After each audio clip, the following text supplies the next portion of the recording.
Welcome to the Soulful CXO, where we discuss leadership principles, core values, health, wellness, and resiliency. I'm Dr. Rebecca Wynn, the founder and the host of the show. Do you have a topic or guest you would like to be featured on the show? Would you like to be a sponsor? Please reach out to me on LinkedIn or email me at rebecca@soulfulcxo.com. Please go to our partner, Cybersecurity Tribe, for weekly show recaps and other resources. Listen and subscribe on your favorite podcast app. Now sit back and enjoy the show. Welcome to the Soulful CXO. I'm your host, Dr. Rebecca Wynn. We are honored and pleased to have with us today Dr. Ann Cavoukian. She's recognized as one of the world's privacy experts, served an unprecedented 3 terms as the Information and Privacy Commissioner of Ontario, Canada, is creator of the Privacy by Design framework, which has been translated into 40 languages. Privacy and design has been included in the EU General Data Protection Regulation and other countries' and states' privacy laws and regulations. She is Executive Director of Global Privacy and Security by Design Center, author of 2 books, has been in too many publications for me to even count, a highly sought after speaker and advisor, has been awarded numerous awards in cybersecurity, privacy, data, security, technology, AI, leadership, and lifetime achievement. And my friend, mentor, the queen of privacy and global awesomeness. Welcome to the show. Thank you, Rebecca. You're far too kind. As we talk on the show, we talk about privacy by design. That's what you're well known for in creating that framework. But not everybody in our audience might be really familiar with what that is, what's the principles. So can you briefly tell us what that is and why did you think about creating it? It was so interesting. I was appointed Privacy Commissioner in 1997. And when I first started, what was really interesting was, you see, I'm not a lawyer, I'm a psychologist. I studied psychology and law, but my background is very different. And so when I first started, I noticed that the approach the office took to privacy issues was always after the fact, after the data breach, after the privacy infraction. You apply the law, regulatory compliance, and that's very important. But I wanted something proactive that could prevent the privacy harms from arising. I wanted a model of prevention, much like a medical model of prevention. So I created Privacy by Design literally at my kitchen table over 3 nights, and then took it in the office and sold it, so to speak, to all my lawyers. And eventually they got on side because I was saying it's not one versus the other. It's both. Proactive measures to try to prevent the harms from arising. Privacy measures we could bake into our operations, bake it into the code, into the design of your operations. That complements regulatory compliance, which comes afterwards because there will invariably continue to be data breaches and privacy infractions. So this took off. And in 2010, Privacy by Design was unanimously passed as an international standard by the International Assembly of Privacy Commissioners and Data Protection Authorities. So then it really took off. It's been followed all around the world, translated into 40 languages. Actually, it's 41. It was just translated in Mexico last week. So it continues to grow, and it's all about win-win. You do privacy and security, privacy and data utility, not one versus the other. Well, that's awesome. And I do like that positive sum attitude because that resonates throughout leadership.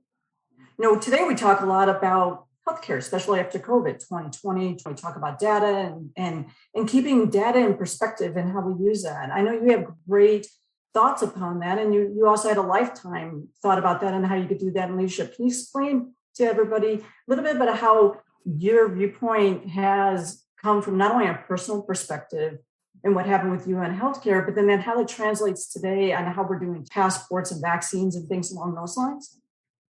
What permeates through all of this is my rejection of zero-sum models. Zero-sum means you can have one interest versus another, win, lose. Public safety versus privacy in the case of COVID. And that's what I object to so strongly. I oppose vaccine passports because this is requiring individuals to reveal very personal information. Health information is the strongest need for privacy is associated with health information. And that's only to be shared between you and your doctor and whoever you wish to share it to, as opposed to needing to display it publicly for the world to see.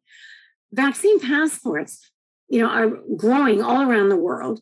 And some say that this will be the strongest form of surveillance that we've ever seen.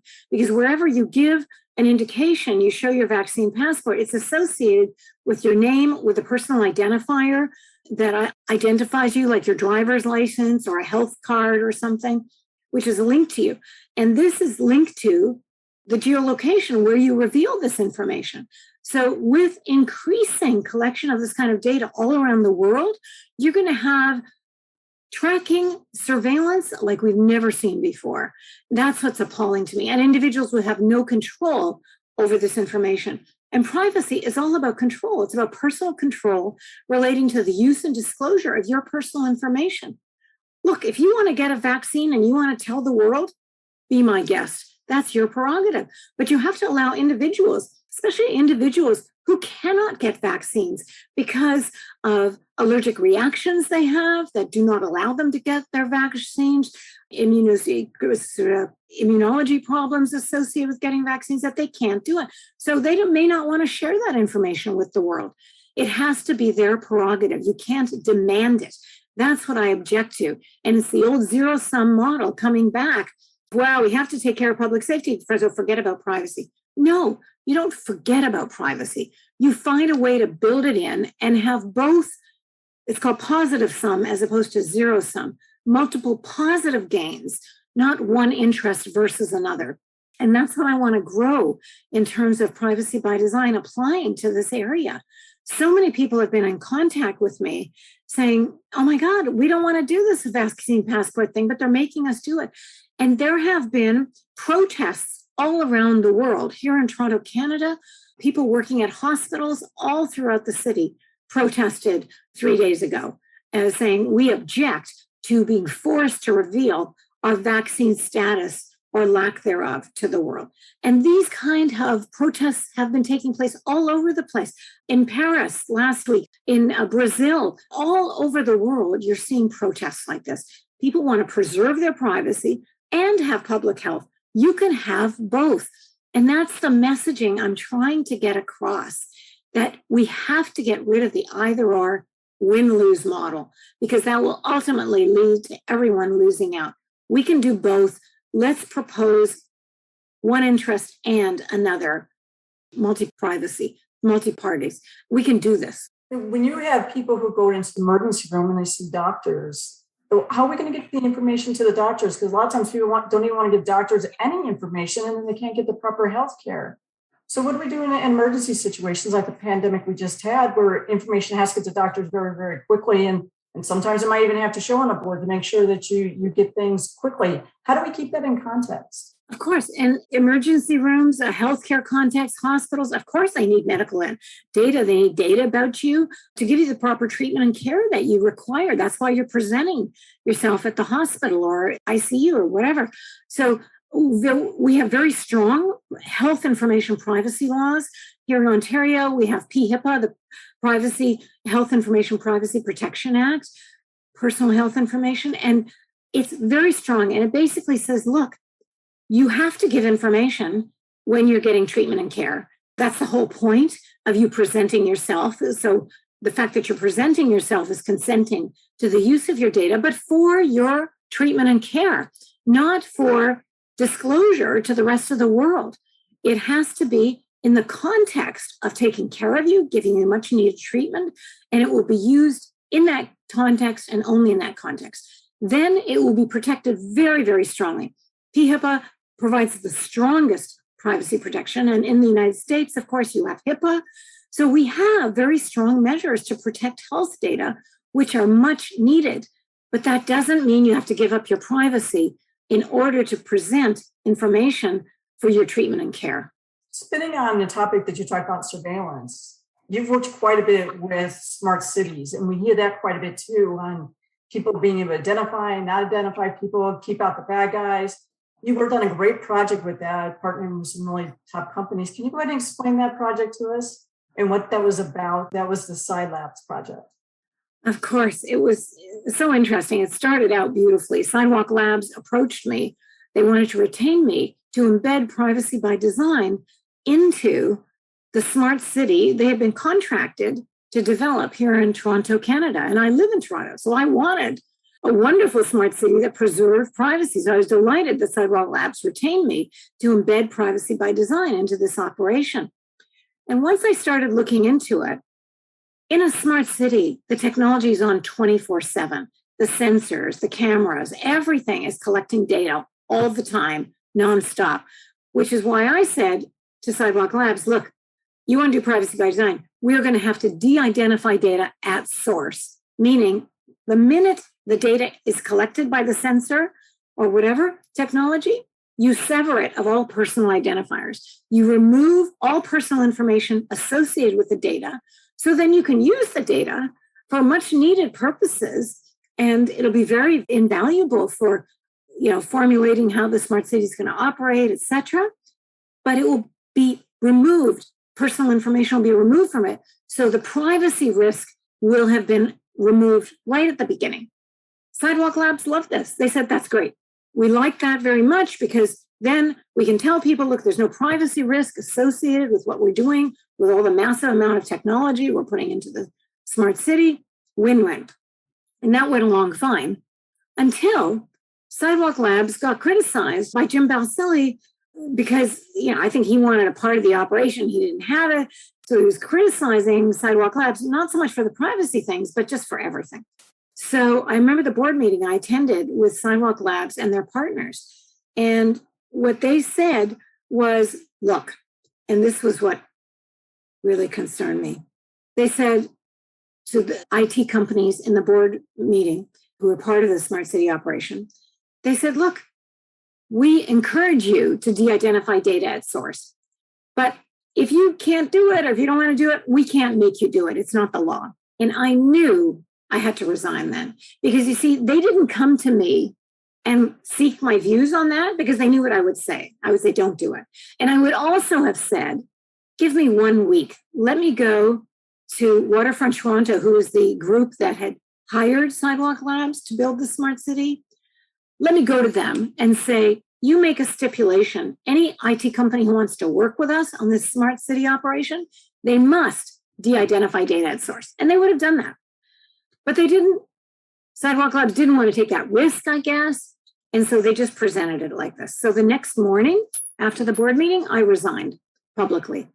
And I remember Don Doctoroff from New York City contacting me saying, what's going on? This must be a mistake or whatever.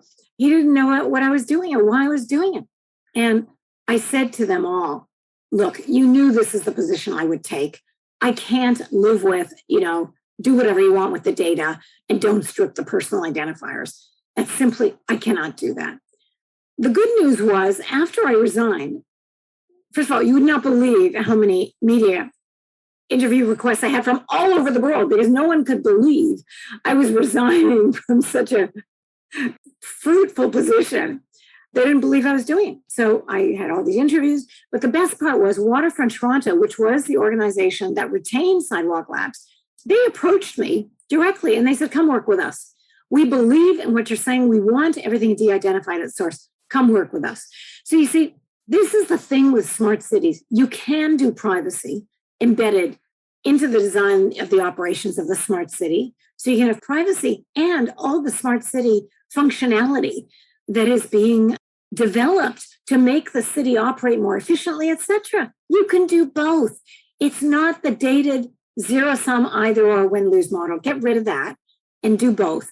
And now I'm working on some other operations relating to smart cities. I'm on the International Council of Smart Cities. So this is the messaging we're advancing. And Sidewalk Labs and that whole smart city operation has died, gone away. I love that story because one of the other great leadership truths it says is we have to live your truth and don't allow yourself to be compromised. And because you stuck up for that, we saw all the great things that come from that. I mean, worldwide now, you even have a bigger viewpoint on that. I know you talk about it daily about smart cities, de-identification, and give you a bigger platform on those lines. And other cities around the world who are doing smart cities have sought out your counsel on how to do that. Great point for all our readers to go ahead and learn that. Do the right thing always. Privacy by design, don't compromise on it. One of the other great things that I know you talk about, because we hear about this quite a lot on developers and how developers get beaten up all the time that they're not embedding security and privacy by design and by default. Do you think that's a fair criticism that developers are just being lazy and not trying to do a good job? Developers have to get connected with this. They can't say, well, it's not what we do. You have to do it. If you don't have the talent or the expertise to do it, retain somebody. I've worked with so many companies who at the beginning say, this is too complicated. We don't know how to do it. And I say to them, it's not that complicated. If you're collecting personal information from customers, from citizens, from whoever, get their consent. You need to get their positive consent at the time you are doing the data collection. That way, you win, they win. They know how you're going to use their information. They've consented to it, which frees you to use it in the ways intended. Then, again, it becomes a win-win and it builds trust like no other. There's such a trust deficit right now. And if you want to build trusted business relationships, you have to get into this consensual model involving your clients, your customers, etc. And once you do that, you're golden because they will trust you. You will retain their business. It will attract new opportunity. It's a true win-win. We can do this, but we have to get companies on side to realize that it's not that big a deal. And then when I say to them, the other thing you should do is develop a data map. And they look at me and they say, huh? And by that, I mean, often companies will have consent for the initial primary purpose of the data collection. Right up front, they get consent, company's happy, fine. But then that information is retained within the company. And often it flows to a multiple number of different departments who may be exceeding what has been consented to in terms of data collection. So what I urge companies to do is develop a data map, create a flow of the data throughout your organization, what other departments it may go to, what additional uses it may be exposed to, and if there are additional secondary uses, then flag them and go back to your customers and say, oh, we have this secondary use that we would like to use your data for. We think it will benefit you in this manner. Could we please have your consent for this additional use? Customers love that because you're going back to them for consent. They always say yes. That's what I'm told by companies, because they now trust you that you're going to go and approach them if new uses arises. So again, it grows the win-win model with the data map, and it also protects you as a company because you're retaining the positive relationship you've developed with the customers. And in fact, you're growing that. So there are so many ways to do this in a win-win manner. Is privacy by design more of a legislation issue? Is it a technology issue? Is it a people issue? What do we do to make it a better future? It's great if it is embedded in technology, in the law, there's no question. And laws all around the world are actually being upgraded as a result of the General Data Protection Regulation that came into effect in the European Union in 2018. That includes, as you know, my privacy by design, and privacy is the default, one of the essentials of privacy by design.